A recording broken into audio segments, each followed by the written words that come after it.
विश्व के सभी मानवों को वैद्य गुरुदेव मिश्र का नमस्ते। Lifestyle and world peace YouTube channel में आप आते हैं, इसके लिए ढेर सारी साधुवाद, बहुत सारी बधाइयाँ। Lifestyle and world peace YouTube channel में आते ही आप लाइक करें, सब्सक्राइब करें, बेल आइकन बटन को दबाते हैं, अपना मोबाइल नंबर छोड़ें, कमेंट में अपना विचार लिखते हैं, मोबाइल नंबर छोड़ें, अपने कंट्री का नाम लिखें। अगर पुण्य के भागी बनना चाहते हैं तो आप सब्सक्राइब के साथ साथ शेयर ज़रूर करें।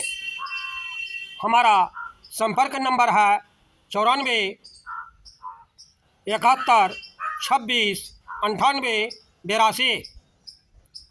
कुंडलिनी योग दिव्य आनंद व मोक्षदाता योग, मोक्ष प्राप्ति करने का योग होता है, जिसे हम सिद्धासन में बैठ करके अच्छी तरह से प्राप्त कर सकते हैं।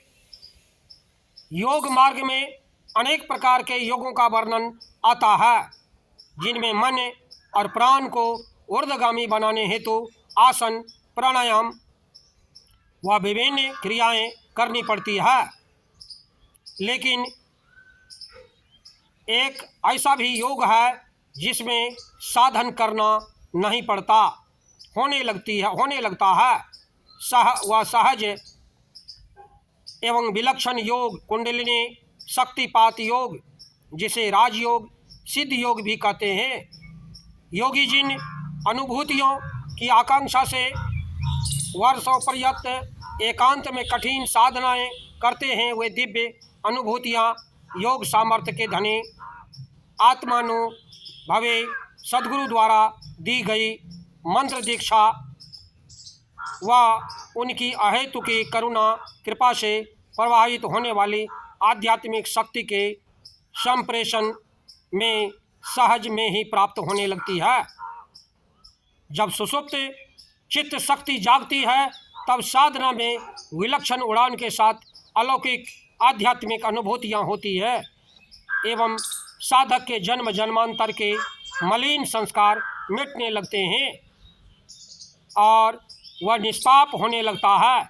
या महामाया नस नाड़ियों के पुराने मल और भविष्य में होने वाले रोगों के कणों को दूर कर शारीरिक स्वास्थ्य में आशातीत लाभ प्रदान करती है।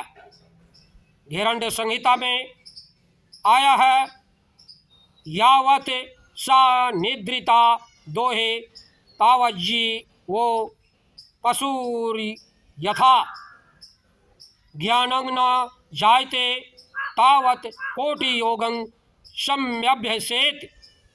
कुंडलिनी शक्ति जब तक मानव के शरीर में सुषुप्त अवस्था में रहेगी, तब तक मानव का व्यवहार पशुवत रहेगा तथा वह परम तत्व का ज्ञान पाने में समर्थ नहीं रहेगा, चाहे वह करोड़ों प्रकार का योगाभ्यास ही क्यों न करता हो।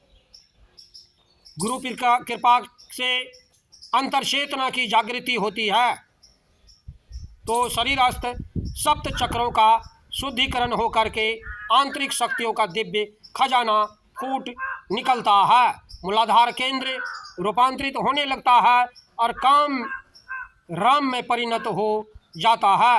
अनसुने अनदेखे शास्त्रों के गूढ़ रहस्य मुख से प्रस्फुटित होने लगते हैं।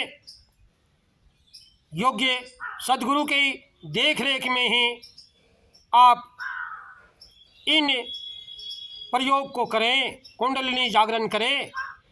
शरीर की चेष्टाएं अंतर्मुख होने लगती है, ध्यान करना होने लगता है। जब अंतर चेतना जागृत होती है, तब शरीर में कई रोग है या मन में कोई तनाव है, उनसे दूर करने के लिए उचित क्रियाएं, आसन अपने आप होने लगते हैं। श्रीमद् भागवत के 11, 14, 24 में भगवान श्री कृष्ण उद्धव से कहते हैं, वाग गदगदा द्रव्यते यस्य चितं। ध्यानास्थ साधकों के हृदय में अष्ट सात्विक भाव उमड़ने लगते हैं। ध्यान में कभी ऐसा लगता है कि शरीर बहुत भारी हो गया है, कभी एकदम हल्का फुल्का जैसा लगता है, कभी बहुत रोना आता है तो कभी बहुत हंसी आती है, कभी भय लगता है, कभी हर्ष होता है, कभी ऐसे ऐसे गीत श्लोक आदि का उच्चारण होने लगता है जो साधक ने कभी सुने भी न हो। कभी आसन होने लगते हैं तो कभी नृत्य होने लगता है। अपने बल से साधन करने के बजाय ब्रह्मवेता के सद्गुरु के चरणों में श्रद्धा भक्ति और समर्पण के द्वारा कुंडलिनी शक्तिपात योग जैसे सिद्धि योग हमें बहुत ही को सहायता से सिद्ध किया जा सकता है। इस योग के बारे में सिद्ध योग का प्राण है, शक्तिपात की साधना है, परम प्राप्ति का रहस्य है। गुरु के पुण्य स्मरण से सद्गुरु चित्तमय शक्ति के रूप से शिष्य में अंतर कार्य करने लगते हैं। उनके अंत मल को धोकर उसे शुद्ध बनाते हैं, जीव को शिव बनाते हैं। इसीलिए शिष्य का कर्तव्य है गुरु संगत, गुरु सेवा, गुरु आज्ञा पालन। यही है सिद्ध मार्ग का सिद्ध योग। ज्ञानेश्वरी गीता में के 6ठे अध्याय में इस सिद्ध योग का विस्तृत वर्णन भगवान श्री कृष्ण अर्जुन से कहते हैं, हे अर्जुन, अब मैं योग का अभ्यास राजमार्ग तुम्हें बतलाता हूँ, ध्यान पूर्वक सुनो। इस मार्ग में प्रतिरूपी वृक्ष के मूल में निवृत्ति रूपी फलों के गुच्छे लगे हुए हैं। अर्थात मानव इस मार्ग का आचरण अनुष्ठान करने लग जाए तो उसे मोक्ष रूपी फल मिलता है। आज भी भगवान शंकर इस मार्ग के यात्री हैं।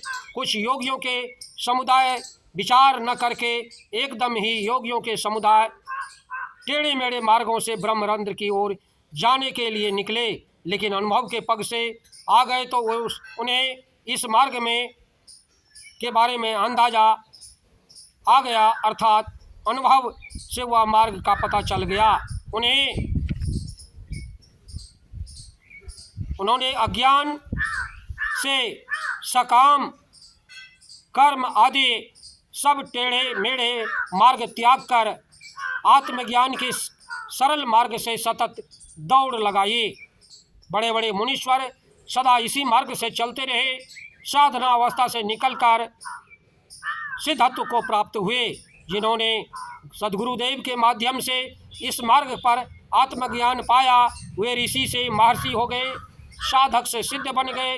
आत्मज्ञानी भी इसी मार्ग पर चल करके ब्रह्म वेद्य वरिष्ठ हो गए। जब योग के राजमार्ग का परिचय होता है तब भूख प्यास का भान नहीं रहता। इस मार्ग पर चलते हुए रात दिन का पता नहीं चलता। इस मार्ग पर चलते समय जिस स्थान पर पाँव पड़ते हैं उस स्थान पर मोक्ष की खान प्रत्यक्ष प्रकट होती है। यदि इस यात्रा के बीच में कहीं कोई अवरोध आ पड़े तो फिर स्वर्ग सुख तो मिलना ही मिलना है। इस प्रकार देखते हैं, हे अर्जुन, इस मार्ग की पूर्व दिशा से शुरुआत करते हुए हमें आगे बढ़ना चाहिए। निष्फल निश्चित हमें निसंदेह सफलता मिलेगी। सद्गुरु के देखरेख में ही कुंडलिनी व्यवहार करें, सफलता निश्चित मिलेगी। 10वें द्वार के माध्यम से एक दिन मोक्ष मिलेगा और उस सानिध्य में रह करके आप परम धाम को जा सकेंगे। बंधु, हमारे चैनल में आते हैं, इसके लिए ढेर सारी शुभकामनाएं, बहुत सारे साधुवाद। आप अगर पुण्य के भागी बनना चाहते हैं तो आप सब्सक्राइब के साथ साथ शेयर जरूर करें। धन्यवाद, नमस्कार।